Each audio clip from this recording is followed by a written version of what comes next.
What's your emergency? Yeah, my next door neighbor broke into my house and stole my drugs. 911, what? A fun, unique podcast taking you behind the badge. Unbelievable stories exploring the day in the life of a first responder. 911 is made possible by Carlos Bail Bonding and Eric Buchanan and Associates, fighting for those that have been denied disability, life, long-term care, and health benefits nationwide. Now, here's your host, DeMarlon Dean. Welcome to 911. What? I hope everybody's having a wonderful Martin Luther King Day. Hopefully everyone is helping somebody, doing something for somebody else, because that's kind of what our show is about today. How can we help each other and share some information with you? For my regular listeners to the podcast, this one is going to be a little bit different for several reasons. One, we're on Facebook Live. I've never done that before. I have no idea what I'm doing, so hopefully it'll be okay. But we're on Facebook Live today, and I also have 3 guests instead of 1 guest, and none of them are actually first responders. However, they all have incredible stories and incredible information that they're going to share with us, and we're going to talk about the dreaded COVID-19. We're going to talk about, kind of a little bit what it is, but more importantly, what can you do to protect yourself from COVID? And then what can you do if you catch COVID? How can you heal quicker? Because that's what it's all about. Us taking care of one another and seeing what we can do to help. So before we get started, I want to thank my sponsor, Eric Buchanan with Buchanan and Associates.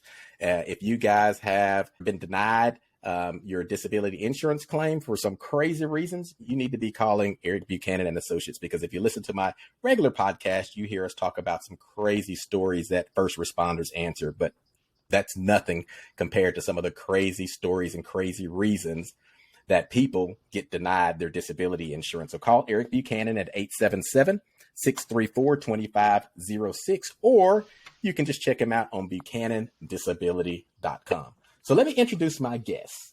First, we have Dr. Suzanne Cutter from LA. She's a doctor and oncologist, and a surgical oncologist in the Los Angeles area. She not only has a medical degree, but she also has a computer engineering degree. She serves as chairman of the continuing medical education and co-director of the Tumor Clinic. And she was recently elected to serve as president of the Southern California chapter of the National Medical Association. So once again, I keep bringing people on my show that are much smarter than me. How are you doing, Dr. Cutter? Doing well. Good to see you. Good to see you. Also, we have Ed Jones, and you may not be able to see him right now, but he'll come in and out as his internet connection catches up with him. But we have Ed Jones, and I've actually known of Ed Jones for, probably 30 plus years. When I was a police officer back in the day and in much better shape, I used to go to Nutrition World, and Ed Jones started Nutrition World back in 1979. So he was the one that helped me stay in shape and, keep healthy as I was going out fighting crime. He's spent a lifetime dedicated to educating consumers about healthy living through, he has Nutrition World. He also has what's called the Preventive Health Practitioner Corner, and that's at the Wellness Corner right there here in Chattanooga, Tennessee. If you're from Chattanooga, that's the Wellness Corner. If you go over there, he has a great building with not only all of the nutritional things that you need, but again, he has all kinds of practitioners that can help you with just about anything that you're dealing with in life. He's also written a lot of publications, including a book, 101 Great Ways to Improve Your Health. And he's the host of his own podcast called The Holistic Navigator. How are you doing, Mr. Ed? Good afternoon. I'm doing well. Thank you. Good. Mr. Ed, I probably shouldn't say that. That brings up, another show, Mr. Like Ed. So we'll call him Mr. Jones. And then my last guest is actually the guest that I have known the longest. And this is my friend, Patrick Hampton. I actually grew up in his father's church. How long was your father a pastor? About 40 plus years? Yeah, well, he was actually 38 years. 38 years. Okay, I was close. But when I was started attending his church, Patrick was just a wee little tot. So I've watched this young man grow up, and he also has his own show called The Patrick Perspective, and he's in the final stages of writing his first book called Raising Brown Boys, which I literally cannot wait to get my hands on that. But his biggest accomplishment in my mind is he is a great father and a great husband. And, this guy has made all types of sacrifices to make sure that he takes care of his family. So welcome to the show, Patrick. Hey, thank you, DeMarlon. I appreciate you for having me. Absolutely. So let's just get started. If you guys have any questions or comments, you can send them in. I'll do my best to try to look over at the screen and see what questions we may have coming in. But I just wanted to start off with the basics and ask you, Dr. Cutter, and anybody is able, feel free to jump in and add or whatever you like. But how is COVID different from the flu?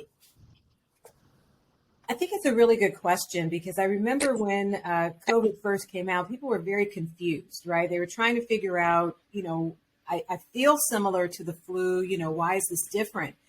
It's just like any other organism-based disease. Each one has a distinct signature. You can have, it's just like with humans. You have 3 or 4 different men. They're all male, but they're different. They're different in terms of perhaps their coloring, of their, height or their build. So it's a unique entity. And so because of that, it has its own set of characteristics in terms of how it gains access to the host, and then also in terms of how it affects the host and the reaction that it has. So those are some of the differences. So we can't say that the flu, which is an influenza virus, and COVID-19, which is, it's a long name for that virus, COVID-19 SARS virus, is the same. Those are the differences there. Gotcha. And I was doing some research in preparing for this. It was saying that COVID has about 10 times the, mortality rate as the flu. I don't know if your research was showing the same thing, but obviously a lot more people were dying from COVID than the flu, at least when this research was done.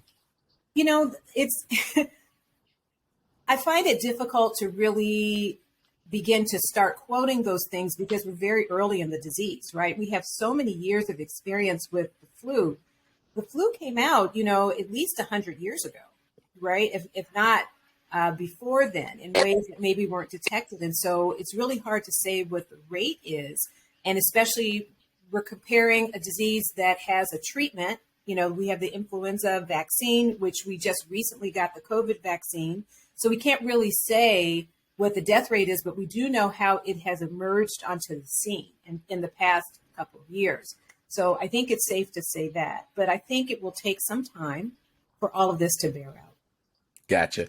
And as far as the vaccine, now we have a couple of different views on the vaccine. We have Ed, and I'll let him share. He was describing the vaccine as something different than a traditional vaccine, obviously, because traditional vaccine, you actually usually are injecting the virus into your body, a dead form of it. And then we also have Patrick, who has his view on whether or not we should be taking the vaccine. I know it's mRNA, and a lot of people can talk about what that is.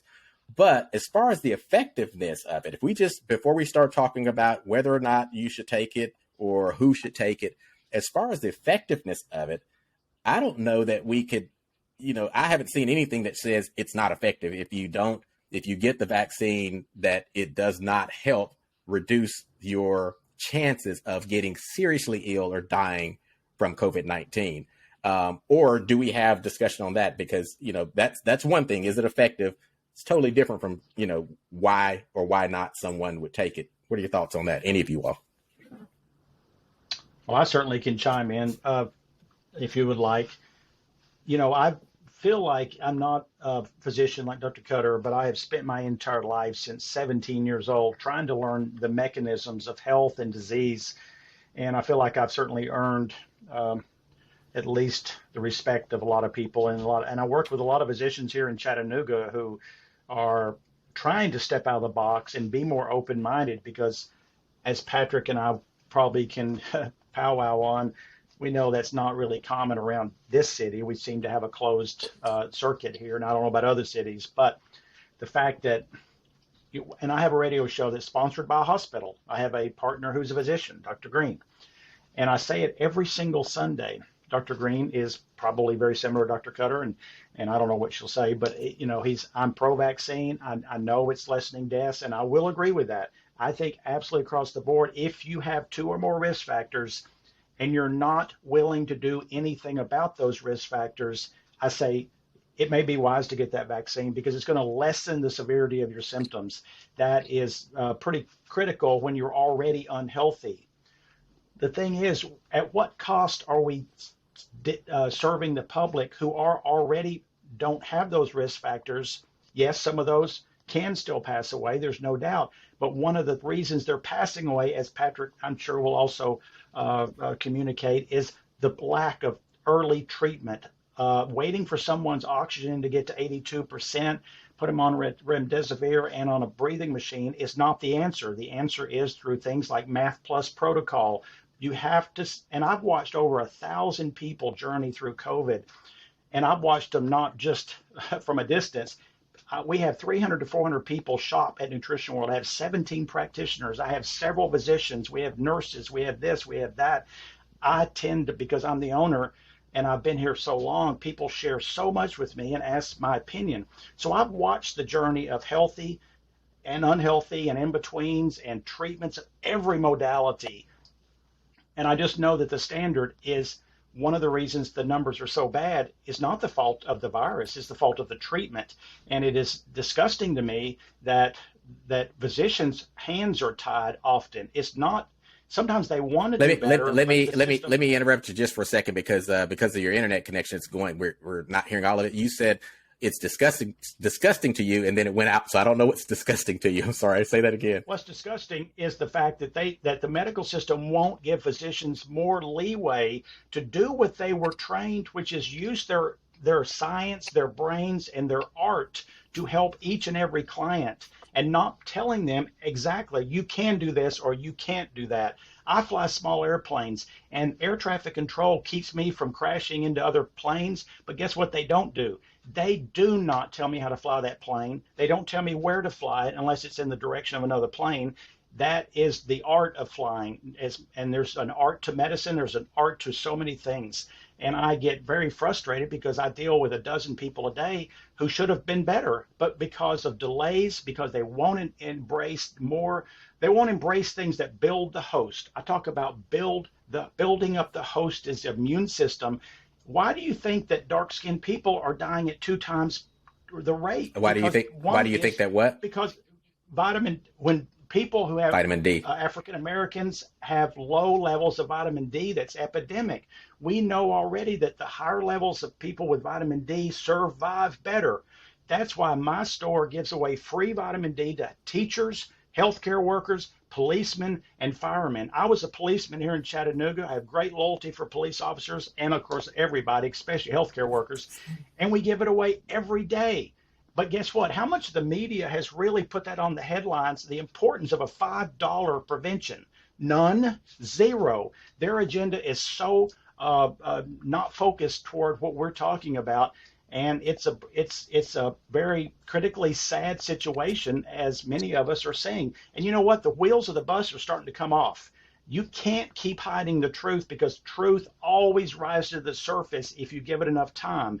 And here we are having a great little discussion that many people can't have this discussion because they get too carried away with their own agendas and protocols. What happened to honest debate, even among those who agree and disagree? We're being censored across the board like never before, and people who have drank the Kool-Aid don't see it. I'm just amazed that they don't see the system is not producing what we need, which is better care of these patients.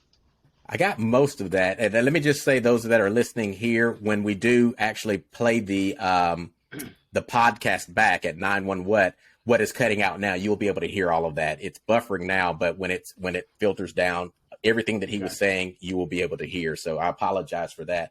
Let me just, there's a couple of people already on Facebook that was saying, the vaccine is proven safe and effective. To deny it is denying facts. That's what I think. I just start off by saying, I don't think, unless Patrick says something different, which I'll give him an opportunity to in just a second, I don't think you can deny the fact that those that have taken the vaccine, if they come down with COVID, they do have less severe symptoms for the most part. There's always exceptions. The question is, at kind of what Mr. Jones was saying, at what cost should you take it? And he has the ideas of the age bracket that he feels that should take the vaccine. Patrick, what do you have to say? Well, like I concur with both of your guests. Like the doctor said, she said that we don't really have enough data right now to really even say how effective the vaccine is. I would argue to even say that it's not a vaccine, because all of the previous vaccines that have been released, and I'm no doctor and I'm not, a nutritionist or anything like that. I'm just a regular, normal person that have been helping people get healthy and helping people find the right protocol for their body. But the previous vaccines that we've had, they've been through double-blind studies, they've been through placebo studies, and we know that, for instance, the polio vaccine, after 12 years of study, it was released to the public and it was effective, and it created what we know today as immunity. My problem with this vaccine is that now they've changed, the FDA and the NIH have changed the language from it creating immunity to now it just protects us. And I don't think that was the reason for creating vaccines. Vaccines were created to build immunity in our system. And that is what this vaccine is not doing. We now see people that have been taking 4 shots, 2 doses of the quote unquote vaccine and 2 booster shots, and they're still getting coronavirus. And I think it's kind of intellectually dishonest actually to say that the people that get the shot actually have less severity, because there's no way to prove that. You can't prove a negative. So I can say there are people that didn't get a shot and didn't have any symptoms at all. So I think we have to wait, like the doctor says, to see what the data actually says after this virus has been out long enough. I am not anti-vaccine. I am just actually anti-mandatory vaccine. I don't think this vaccine has been studied enough for us to say that it's effective. I really want to jump in here because I want to make sure that we're not misquoting each other, right? Because then that leads to some inaccuracies in our discussion and kind of takes us off into, the wrong direction. What you asked me at the top of the program was what is going on just in terms of death rates and comparing coronavirus or COVID-19 to the flu. I have not commented on the vaccine, yet Patrick is ascribing some viewpoints on the vaccine to me that I have not even stated. So I want everyone to know that everything that he said that I said in that last comment is not true, because I have not yet commented on the vaccine during this program. Oh, well, my point was not about the vaccine. My point was, you said that we don't have enough data to make definitive statements. That's what I was about the death rates. Talking I said the death rates. About the death rate. It was a very narrow statement that I made, but was only ascribing to the death rate. All right. Well, so I just don't want to get into the misunderstandings and misquotations and all of that. We don't have to do that today. We can. Well, can I ask the question to the doctor? I would like to ask: do we have enough data to say that vaccines this vaccine, the COVID vaccine, is effective? I think we have enough data to say that if you look at a particular person or population, what their likelihood is of developing COVID-19. Like, we have enough data with that. Millions of people have taken these vaccines. And let's really be clear. We're not talking about one vaccine or one technology. There's about 5 different technological platforms that are available through vaccines for COVID-19, which is a little bit unique to some of the other vaccines we've seen in the past. So these different technologies work different ways. And so each technology platform has a different efficacy and a different reliability.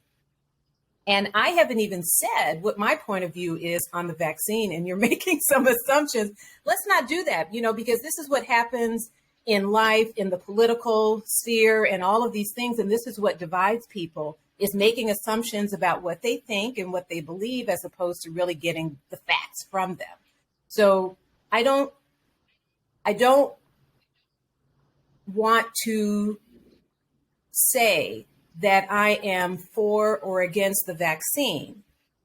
I will say this: there are certain populations that have been protected by the vaccine.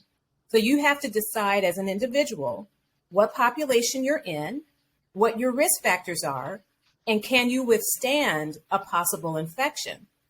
And if you feel that you can, and you want to go against your doctor's advice or what have you, you have that freedom. But you just have to understand there may not be adequate treatments for you to recover. So that's the decision, in my opinion. And what data would you be basing that off of? We have lots of treatment data.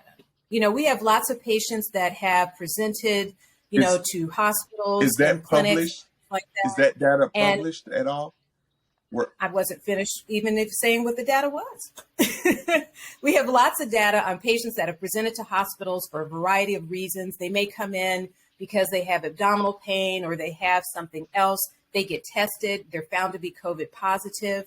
Some of those patients never even develop COVID symptoms. Other patients go on to become very seriously ill, and some people just happen to get a test. They never have symptoms. They stay at home and they recover. So we do have a lot of data on all of those different situations. But, we can't just make a blanket statement that everybody needs vaccine or that nobody needs vaccine. People need to understand what their own individual risk factors are. So who is at risk? People with cancer, people with chronic disease, diabetes, obesity, people who have had transplants, people who are immunosuppressed, people who are elderly. Do you know that 95% or more of the elderly population has gone to get the vaccine? And about 70%, maybe 80% of those have gone on to get a booster. Those individuals feel that their risk is so high, they don't want to take the chance. So it's really up to the individual. I think every individual has to look at their risk factors and make a decision about which direction they'd like to go. Yeah, and let me just say really quickly, this is the reason I invited you four in particular, or you three in particular on here. Let me get a baseline. Is there anybody in this group of people that wishes for people to die from this vaccine or this COVID, this virus, or any other virus? Is anybody? Raise your hand if you want people to die from this. Okay. So we have a baseline. None of us want anybody to die unnecessarily to this disease. And I think what we're talking about is, Dr. Cutter says, look at your risk factors. And if your risk factors put you in a situation where you feel like it's better for you to have it than not have it, go for it. If you don't want it and you feel like you can survive, if you get the disease, that's certainly your choice. I think based on that, I already know Mr. Jones's and Patrick's, we're against, and myself for sure, are against the mandate. I don't feel like that anybody should be forced to do anything. I think Mr. Jones said if you've got two risk factors and maybe above a certain age, you're breaking up a little bit. Mr. Jones, if you wouldn't mind, would you say again, in your opinion, what you felt like would suggest more likely that you should get the vaccine? Thank you. And this is a great conversation. And thank you, Dr. Cutter, for all your straightforward opinions, too. And Patrick, for such great questions. I have witnessed, again, 1,000 people. I'm so sorry. Intimately. Is it buffering too much? It did, but then it started again. Yeah, it's buffering a lot on your end, but go ahead. I really feel after observing so many people, if you have two or more risk factors, and Dr. Cutter really nailed those very well, the risk factors, then you have to decide on yourself, because you will have less chance of dying if you do the vaccine and you have two risk factors. So I encourage people to consider it, especially if they're not going to do anything about the risk factors. I mean, if you're 60 pounds overweight and you truly are going to lose weight, it's fine. But again, if we're in the midst of the worst part of the pandemic, how quickly can you lose 60 pounds? It may not be applicable. But again, where I fault is the fact, if you're going to do that, you better be prepared with information. And that is many protocols, but the Math Plus protocol, to me, I was with Dr. McCullough, who's worldwide known, and Dr. Malone, who's worldwide known, with 50 million views 2 weeks ago on Rogan. That ivermectin nutritional therapy at the appropriate time, means before day 6, is key. You have to be prepared, not just with hope. Ivermectin, and what was the other one? Well, Math Plus protocol brings in quercetin, NAC, vitamin C, the right steroids at the right time, and maybe IVs, but they have 3 protocols. They have one for home use, they have one for post-COVID, and they have one for hospital situations. So the amount of people who've been kicked out, or not kicked out of the hospital, but you can't even get out of the hospital if you're already in there, who want this Math Plus protocol locally, and Patrick can speak highly about this. It's criminal that they're not allowing any of this to happen, and you have to get attorneys in order to even retrieve your loved one. Where did this come from in this country? So let me do this, because we've talked about the vaccine and its effectiveness, and one of the main things I did want to get out with this podcast is some of the things that Ed is trying to touch on now. Not only, let's say this is whether you choose to get vaccinated or you don't choose to get vaccinated, there are certain things that, you can do from a holistic standpoint to help increase your chances of, actually decrease your chances of even getting any virus. It's not just COVID, but just viruses in general. And will certainly, once you do come down with a virus, whether it's a flu or COVID or whatever, increasing some of these natural things can help you recover quicker. Because what I thought was very eye-opening is my wife has had COVID 3 times now. 3 times. And I've had it none, or at least I've never tested positive. I find it hard to believe that I haven't had it being in the house with her, and she's had it 3 times. And you may have had it, right? You may be one of those people that you've been infected. And I think a lot of physicians fit into this category, nurses too. They've had it and their immune systems took care of it, and we'll never know, right? We'll never know. And there are people like that. Yeah, and that's why I changed that to say, at least I've never tested positive for it, because I believe maybe I have had it. And Patrick, I believe you think that you actually feel like you had it in December of 2019, yes, because you had a very, very difficult upper respiratory virus that they were like, I'm not sure what this is. And of course, this was before we were aware of COVID, but all of the symptoms that we now know are COVID, you were dealing with that. And I think you said even maybe your doctor was that, you can tell that story real quickly. Then I want to get on to some of these. Yeah, in 2019, December 2019, I came down with the virus and I stayed at home for about 8 days. The only thing that made me go to the urgent care was I looked at on TV, and the ESPN reporter had died. He was 38 years old, and at the time I was 39. He had died of this same type of virus and the symptoms that I had. And so I went into the urgent care, and it was a whole lot of people in there with the same symptoms. Even the doctor was sick at the time with the virus. And at that time, and I believe this is where a lot of the misinformation came, because a lot of the doctors at that time was saying it was a new strain of the flu. And it felt different. I could feel my lungs expanding. It felt like they were very spongy. I knew it was something going on, and it wasn't until maybe a month or 2 later that we found out that it was COVID. Yeah. So let's talk a little bit, and everybody's open to chime in. Hopefully, Mr. Ed Jones he'll be able to chime in. But I know, Patrick, you're familiar with a lot of these protocols that he's talking about. So I'll let you kind of start, and Dr. Cutter, at any time, you want to jump in, add or anything, that's fine as well, because I know there's other protocols. And again, we know what's going on here in Chattanooga. Not sure if it's the same thing in California. You may be able to speak to that, but can you speak clearly, Patrick, to the Math Plus that he's talking about? Yes, I don't know exactly. I can't remember exactly all of the medicines that are in the Math Plus protocol. But I do know that the protocols that hospitals are using are actually universal. They are given down by the NIH, and a lot of the doctors and the hospitals are following that protocol for the purpose of making money. And a lot of times, a lot of people don't like to talk about that, but hospitals are in the business of making money and operating in the black. And so those are the things that I would like to speak to, because I walked through these protocols with my brother. Some people have told me I'm the only person that have actually recorded these protocols as my brother went through the hospital.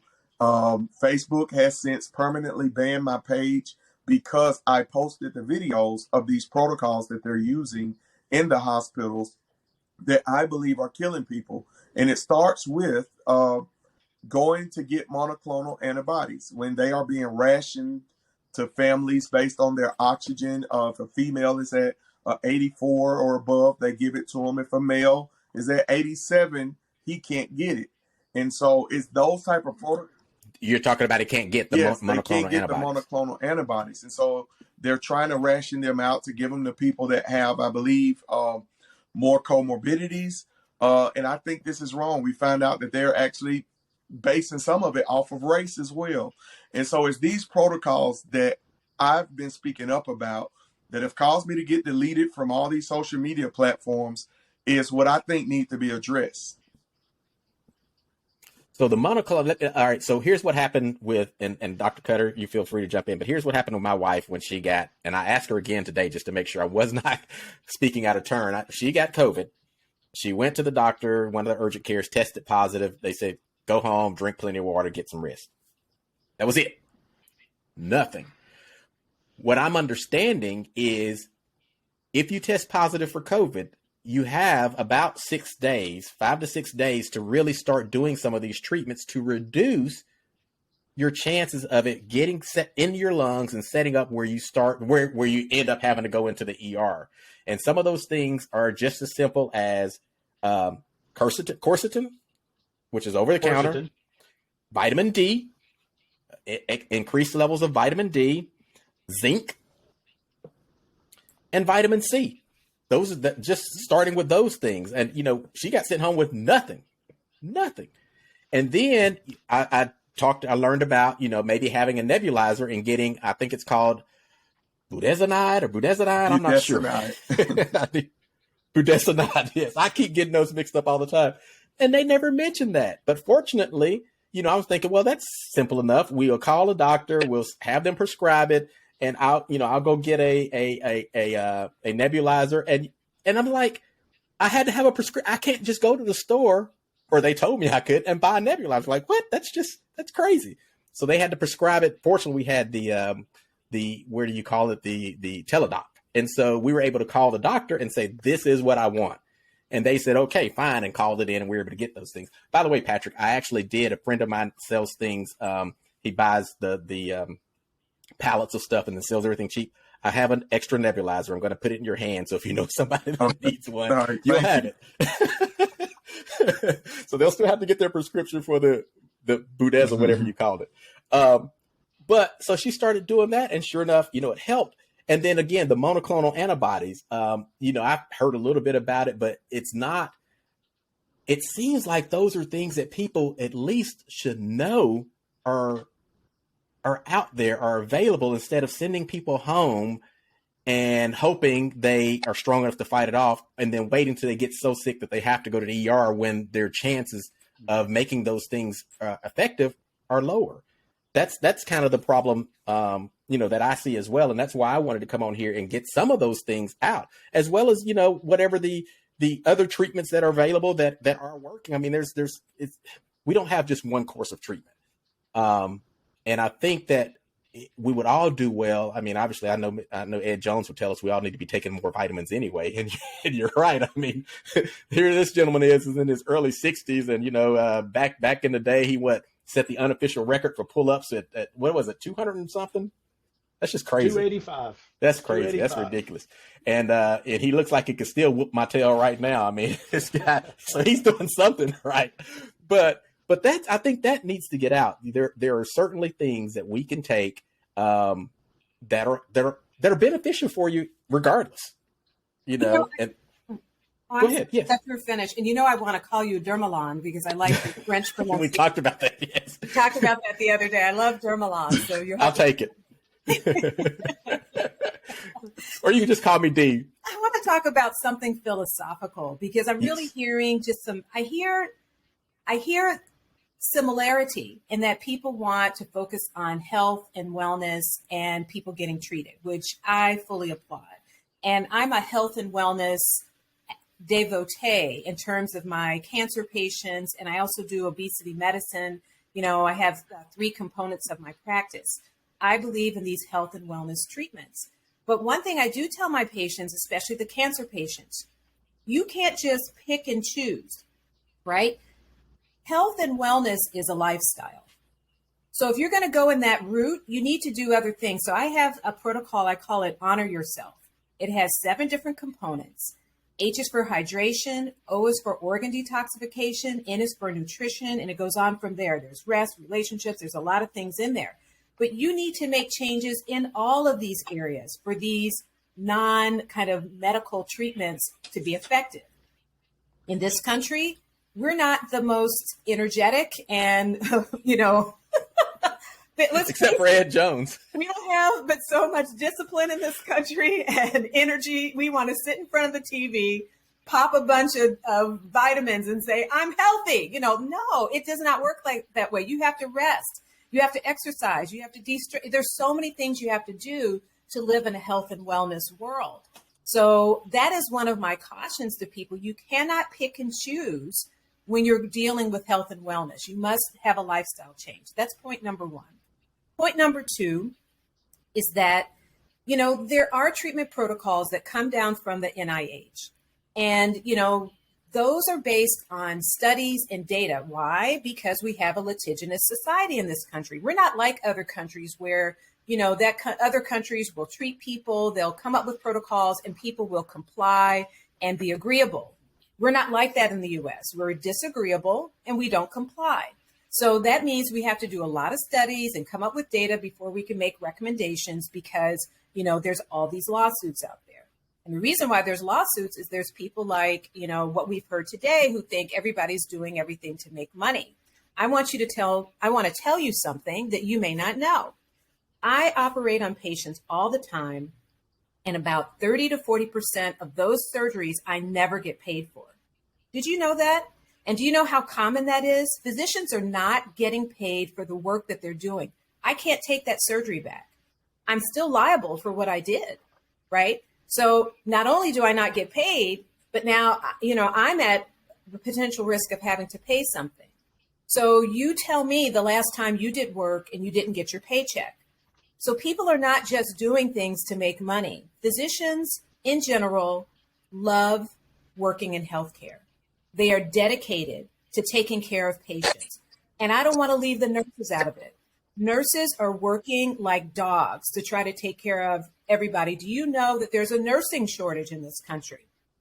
Hospitals are shutting down because there's not enough nurses, and surgeries are being canceled because of that.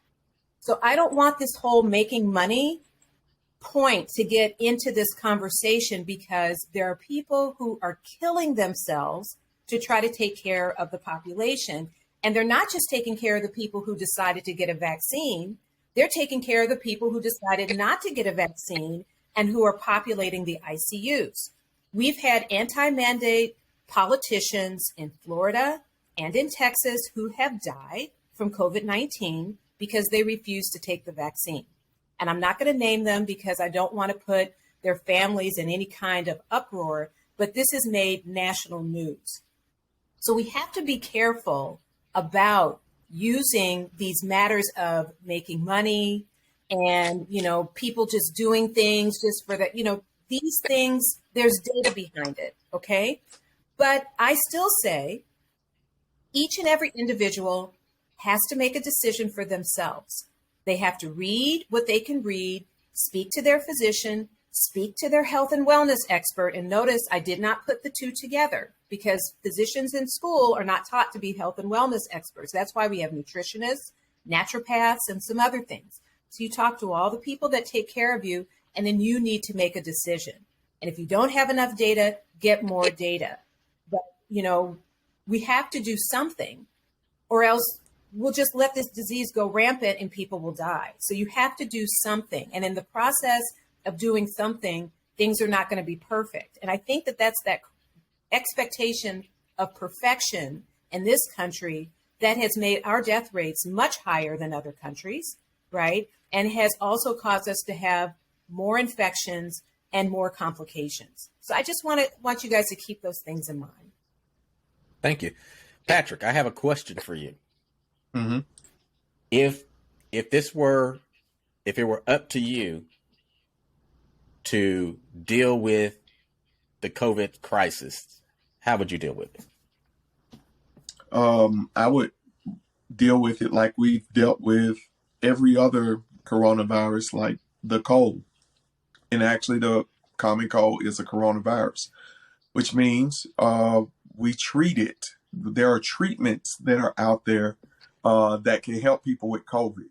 For instance, I've dealt with, since my brother has passed, 71 different friends, Facebook friends, some family. I've helped them with protocols simply by getting them to take vitamin C, vitamin D in very high doses, getting them ivermectin, which is actually on the NIH protocol. A lot of people don't know that. It's on page 33 of the NIH guidelines, giving them ivermectin and hydroxychloroquine, which is number 4 on the NIH protocol. That's how I would deal with it. I would deal with it by treating it. I spent 10 years teaching high school students. I used to teach sex education, abstinence education. And I would say this in my presentation when I would talk to them about STDs and viruses. I would always say there is no cure for a virus.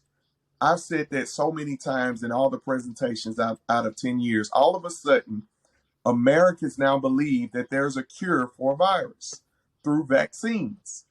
And there is no vaccine that can cure a virus. All right, what cures viruses or rids our population of a virus is what's called herd immunity. That's what I believe that we should have done in the first place. We should have never separated each other and spent 6 months isolated during the summer when there's the most vitamin D, when people can get the most vitamin D from the sun. We were in the house separated from each other. I believe that is what caused this virus to get out of hand. If we would have tried to get herd immunity by being around each other and treating it early, I think this situation wouldn't have gotten out of hand. So, and I want to go back to a point that the doctor made where she said that doctors aren't in this to make money. That is not what I said. I said hospitals are in business to operate in the black and to make money. And a lot of hospitals are making money and operating in the black for the first time in a long time because they are making money from the federal government by treating people with COVID. And there are doctors that are getting bonuses for suggesting people to get vaccines and things of that nature. That is happening in this country. Not all doctors, not all nurses, but there are people making money off of people getting COVID and being admitted into the hospital. That's just a fact. Dr. Cutter, if the world were yours, would you do anything differently? How would you approach handling the virus? Uh-oh, we're about to get a little controversial here. I'm sorry. We're about to get a little controversial here and there, you know. Well, but we're doing it without yelling at each other, so that's okay. Hey, that's fine. Tomorrow, you know, I'm used to it. You know, we have to take time back 2 years, right? Because we didn't know about this until 2020, early in 2020. And I remember when we learned about it because I had a trip planned with some of my friends. We were 15 of us. We're going to go to Florida and meet in the middle of March. And that was right when travel was shut down, like everything was shut down, like the day before we were all supposed to leave. And I was so bummed out. And I have to tell you, I didn't believe, I'm like, what? This can't be, this is not a big thing, you know, because I just could not conceptualize that we had anything this serious on the horizon in this day and age with all this technology. But I remember a lot of physicians stopped working during that time. People who were in outpatient settings, they stopped seeing patients, but I'm in an inpatient setting. So I saw patients throughout this entire pandemic. And there were times when I was working 7 days a week, right? If people need surgery, they need surgery, got to get them in and out. And I was covering call. So I'm saying all this up front to say that I saw the hospital being converted to a big ICU. The recovery room was switched to an ICU. Rooms on the floors were switched to ICU. People were intubated. They had drips. It was just such a stark visual representation of how serious this disease was because I didn't believe it at the beginning either. You know, who would think? So what I would say is this.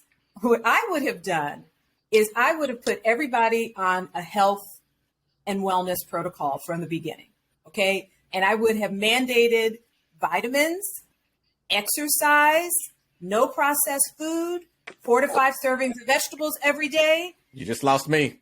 50 ounces of water every day. Get rid of your bad relationships. Okay. I have a continuum. Get all of the chemicals out of your household. That's what I would have done, because that's what I teach my cancer patients. You can't have one without the other. You can't sit in front of the TV and take vitamin D and think life is going to be great. You need to get out in the sun. You need to run, walk, work out, do something, ride a bike. You need to get rid of your obesity. You need to get your diabetes under control.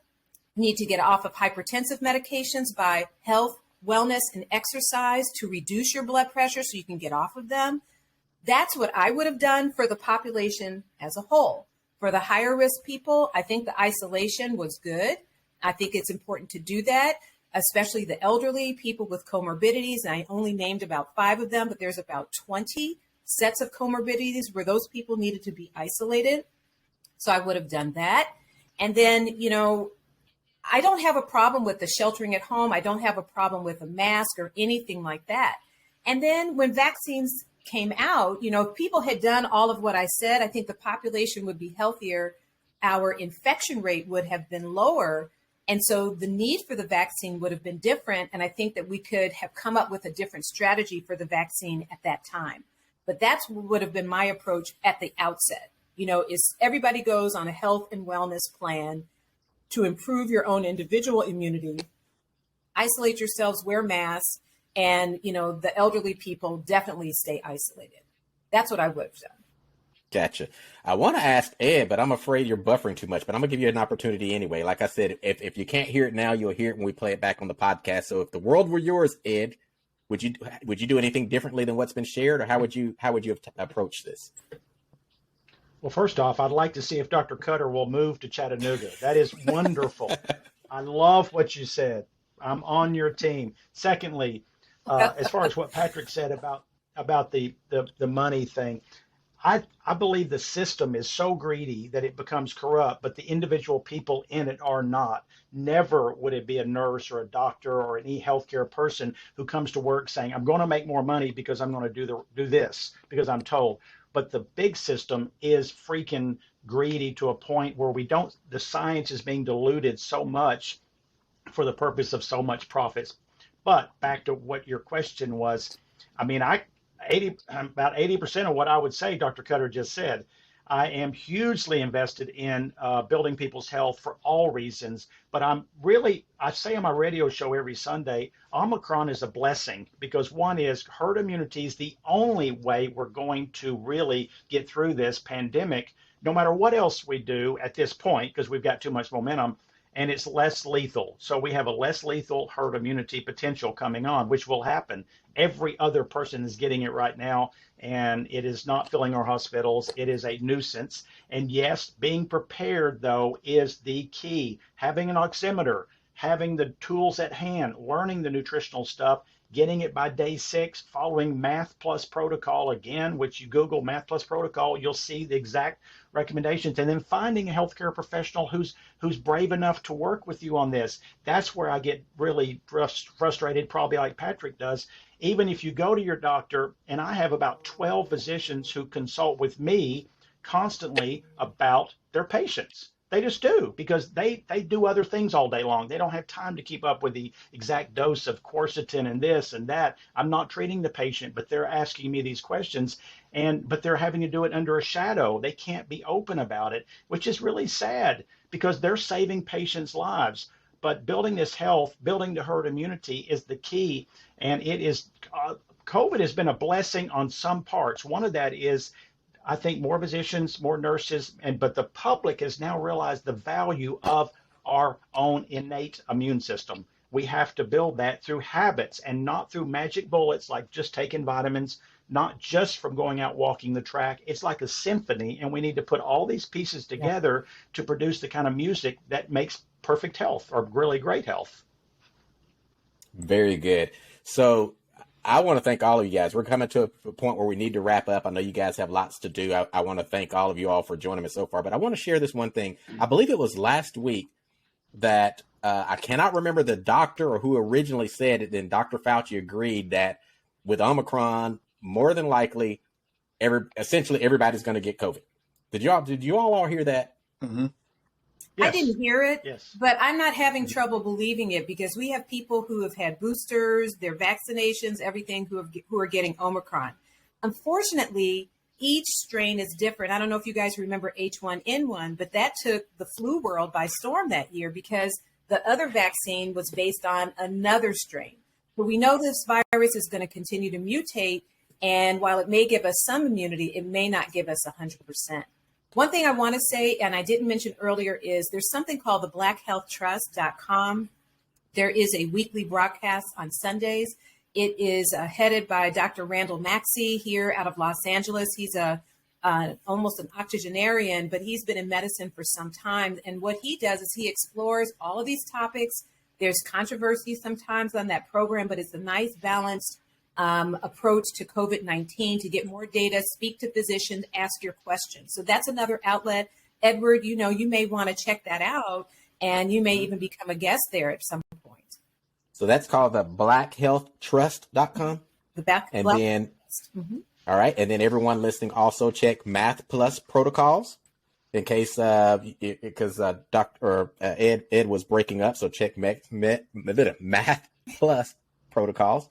But the reason I brought that up about everybody getting it, which, fine, everybody gets it. And that's kind of my problem now with the vaccine. It's like I went ahead and had the first 2 shots, didn't get the booster. And now I'm already hearing them talk about the booster for next fall. So it's like it's going to be an ongoing thing, just like the flu shot forever. But why that was strange to me, or that really stuck out to me when I heard them say that, those 2 folks, including Dr. Fauci, say, well, at this point, probably everybody's going to get it. But obviously, if you're vaccinated, you're going to be less likely to get serious illness. Fine. I also, part-time, I drive limos for a limo service. And I had a client that was a doctor. And I overheard her say, and I asked her to repeat it. And this was before Christmas. She says, well, we're just resigned. We've already determined, or we already know, everybody's going to get this. It's just a matter of how bad you get sick. We're already telling our patients you're going to get it. She was sharing with her patients to get the vaccine. I was like, really? You think, did I hear you right? You're thinking everybody's going to get this? She goes, yep, everybody's going to get it. Just, we're going to get it. And then here we are a month later, they're saying publicly, everybody's going to get this. I just thought that was kind of humorous. So they know something. I want to give each of you all, before we close, a chance to say anything that you want to say that maybe we didn't get to already. I know, Eddie, you have a podcast. I know, Patrick, you got a lot of things going on. I want to make sure you guys have an opportunity to talk about it. Dr. Cutter, you got all kinds of stuff going and you're involved with some of everything, but I don't know if there's something on a regular basis that you want people to, look you up or anything like that. But I'll start with you, Dr. Cutter, if there's anything you'd like to close with. Well, I really appreciate that. I want to emphasize health and wellness. I think that's very important. We need to become more healthy as a society in this country. And we can't just rely on doctors to tell us exactly what to do to reach health and wellness, because doctors are trained to treat illness, right? Not to promote health and wellness per se. There are prevention doctors, but you need to go and get a nutritionist, a naturopath, something like that, or somebody like me who's focused on health and wellness. The second thing I want to say is, I love working with cancer patients. I am a surgical oncologist.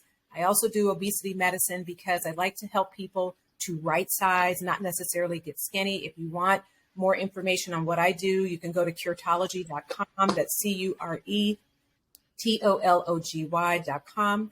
I did have a regular television show. I've kind of put that on the back burner because I'm busy with so many other things. But, hopefully I will be out and about on podcasts and television shows and things like that because I do enjoy it.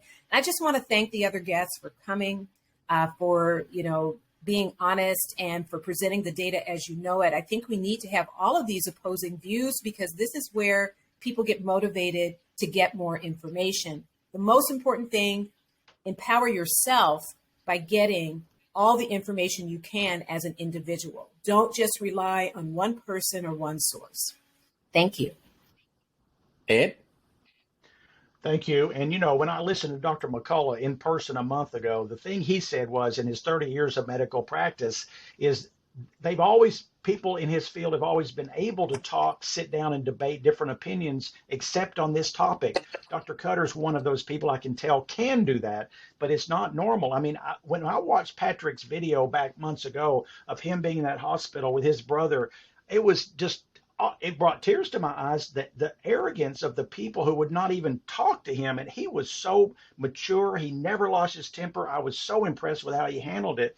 So, I know that different parts of the country deal with things differently. I think we may be more backward than perhaps where Dr. Cutter is. But I want to say on Facebook that my radio show is called Vital Health Radio. And on there, I posted today the PubMed ivermectin studies, how vitamin D saves lives, and the VAERS, which is the Vaccine Adverse Events Reaction Site, now has 21,000 deaths from this vaccine. We can't take that lightly. That's more than all vaccines that's ever been invented. And this is a government based site that's very honest and also very underreported, and also put a top immunologist that criticizes how we've managed the pandemic. So for people who want to see the real studies on this or opinions, Facebook, Vital Health Radio is my radio show. And I just want to say thank you to all of three of you. I think this is how things should go with these kind of discussions. And I'm very proud to be part of this, your podcast. And I'm going to, I got your name wrong now because Dr. Cutter's pronounced it wrong. So now it's stuck in my head. I'm going to call you D. D is fine. It's French. Okay. It's French. Okay. I love it. Patrick. Dang it. Yes. First of all, I want to thank you to Marlon for having letting us use this platform to express our opinions, and thank Dr. Cutter and Mr. Jones. I really appreciate both of you for coming on this show. What I would want people to know is that you don't have to go through this alone. I was thrown into this. I've never been a health person, a wellness person, or ever thought of myself to ever be discussing things like this publicly. I was thrown into this because a family member needed my help and needed a voice to help him in the hospital. And that process has brought me to where I am today, to where I am letting people know you don't have to do this alone. COVID should not be a death sentence. It can be treated early. You just have to know what to do, how to be prepared, and how to walk through this without being angry at the hospital or being angry at doctors. I recognize that hospitals are simply following protocols. Doctors are following protocols. Nurses are following protocols. Now we have to get involved in the policy side, where we as Americans are able to make choices about our health. One size doesn't fit all, and we have to be able to make our own choices about our health. And so I would tell people to get involved with health policy, get involved with improving your health, get involved with taking vitamins, get involved in finding a doctor like Dr. Cutter that will help you. So don't walk through this alone. There are people out there that will help you. And again, thank you for listening to me in this podcast. Thank all of you all. I want to invite all of you guys to, including my guest, to make sure you check out the regular 911 What podcast, where we talked with first responders about some of the crazy calls. But I am so thankful to each of you all. Someone approached me and said, DeMarlon, you need to talk about some of this. Get some folks on your show. And I didn't want to get a bunch of people that thought exactly the same thing, but I wanted to get people that could actually communicate without yelling at each other. So I think we did a really, really good job. So I appreciate all of you all for joining us today. And, like I said, I will actually play this back on the podcast for the bits maybe that Mr. Jones were cut out. Hopefully you guys will be able to hear that. And, hey, one more thing real quick. Sure, Please visit the adamgroup.net. That is a group here in Tennessee that will help you find a physician and find protocols that can work for you. The adamsgroup.net, the Adam Group. The Adam or Thanks Adams? for listening Adam. to 911 What? We It's hope also you Black enjoyed the Box. show. If you have That's comments another- or suggestions, please email us at 911.podcast@gmail.com. Blackdoctors.com. And thanks to Carlos Bail Bonding. Hey, hold on. I'm just going to pause that for a second because I want you guys to hear. I want everyone to hear what you were saying. So say that again. The websites. People are looking for, Patrick Hampton, you're up. The website is theadamgroup.net. www.theadamgroup.net. Okay. And Dr. Cutter? There's a website, if people are looking for a African-American physician, it's called blackdoctors.com or .org, one of those, and you can get referrals really across the country. Got it. All righty. You guys don't go away so we can make sure it all loads. All of my listeners, thank you so much for listening to the 911 What podcast, and be sure to like it, be sure to share it, and let's get it out there for the whole world to see. Thank you. Thank you. Thank you. Thanks for listening to 911 What? We hope you enjoyed the show. If you have comments or suggestions, please email us at 911what.podcast@gmail.com. And thanks to Carlos Bail Bonding and Eric Buchanan and Associates for making this episode possible.